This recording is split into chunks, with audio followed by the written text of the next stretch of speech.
Hello friends, welcome to my mini blog. তো দেখো, আজকে ধর্মরাজ পুজোর এটা ব্লগ অনেকদিন পর দিচ্ছি, মানে নিজেকে নিজেই লজ্জা লাগছে।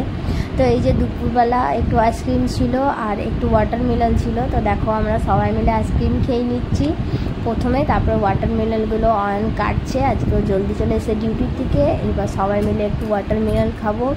তবে ধর্মরাজ পুজো অনেক দিন পেরিয়ে গেছে, আবার মানে খুবই খারাপ লাগছে যে এতদিন পর দিচ্ছি, মানে নিজেকে নিজে দেখে অবাক হয়ে যায়। তো দেখো, এবার আমরা সবাই মিলে একটু ওয়াটারমেলন খেয়ে নিলাম, তাহলে দুপুরের মানে টুকিটাকি খেয়ে আর কি হয়ে গেলো। এরপর দেখো, এখন বাজে রাত্রি পুরো 1-1:30 বাজছিল আর কি। তো এখন ধর্মরাজ পুজোর বাড়ি আনতে যাচ্ছে। তো আমাদের ধর্মরাজ পুজোতে এখানে প্রচুর মানে জমজমাট হয়, মেলা বসে, খুবই মজা হয়। তো দেখো, এটা হলো ধর্মরাজ পুজোর বাড়ি আনতে যাচ্ছে, আর এইটা হলো উল্টো কলসিতে জল আনছে।